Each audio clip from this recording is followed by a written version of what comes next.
Hello everyone, S here from Raptors Republic, and it is playoff time. For the first time ever, I can say this. The Raptors are going to try to win an NBA championship again. It's no easy task through multiple injuries, a global pandemic, being stuck in a bubble for 4 months with your teammates. We have finally made it to postseason basketball for the defending champs. Round 1 will be against the 7th seed Brooklyn Nets, so let's preview what to expect. In this preview, I'll break down some interesting stats to look out for in this matchup, some of the key players, and my prediction for what's going to happen. But first, make sure to like, comment, subscribe, and hit that notification button for Raptors Republic. We would greatly appreciate that. First and foremost, here is the schedule for the series.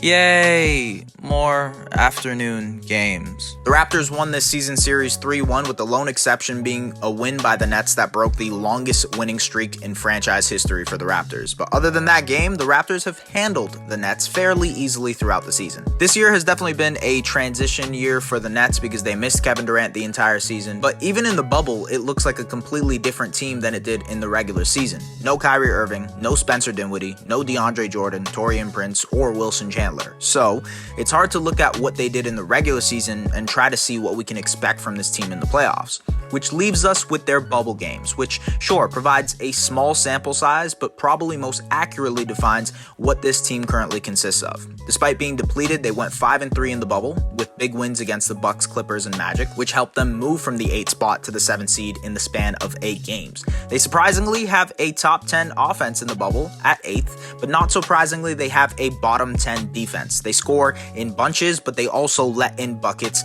by the boatload. They're a really unselfish team and are in the top 5 in assist percentage, assist to turnover ratio, and assist ratio. They have the 8th fastest pace in the bubble at 103.25, so essentially they're a young team that's unselfish, that plays fast and scores a lot of buckets, but absolutely plays no defense. But that type of play plays right into the hands of a team like the Raptors, who sport the bubble's best defense by a mile and play just as fast, if not faster.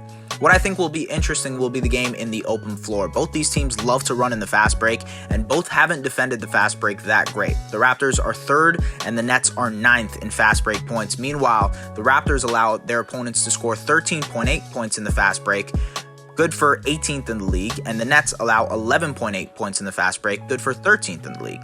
That may help the Nets gain some kind of advantage in this series, but in order to get on the fast break, you need to play defense, and as I mentioned before, the Nets just don't do that.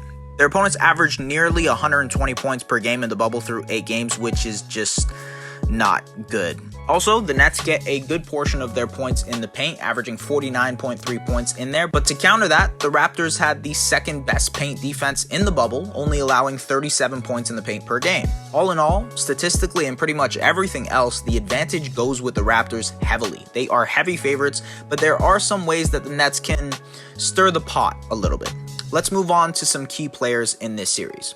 Player number 1, Pascal Siakam. This is the first playoff run for Siakam as the number 1 option. He's the main guy. The scouting report is going to have his name written all over it. And look, there's no doubts. Siakam has been a little bit rusty and sloppy throughout the bubble games. He's averaging just under 17 points per game on under 40% shooting.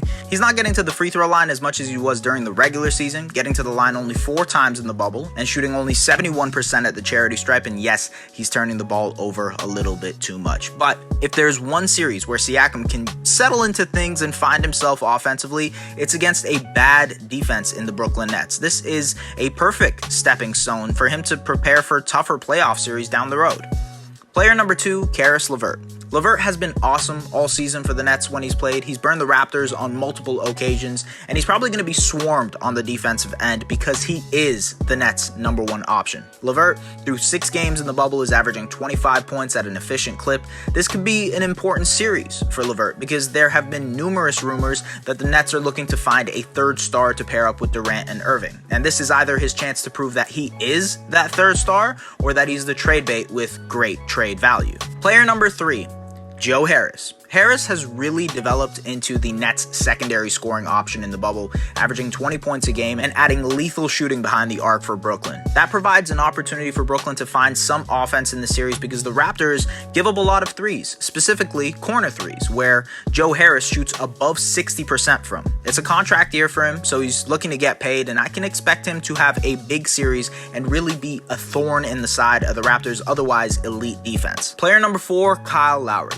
Lowry loves playing the Nets. Ever since he's joined the Raptors, he would dominate the Nets, and fast forward all the way to this year, after some bad foul calls didn't go his way, Lowry scored 14 points in the fourth quarter to put the nail in the Nets' comeback during the regular season, prompting Matt Devlin to yell, "Do not poke the bear!" But also, this series is about much more than that for Lowry. The last time he had to face the Nets in the first round of the playoff series, this happened.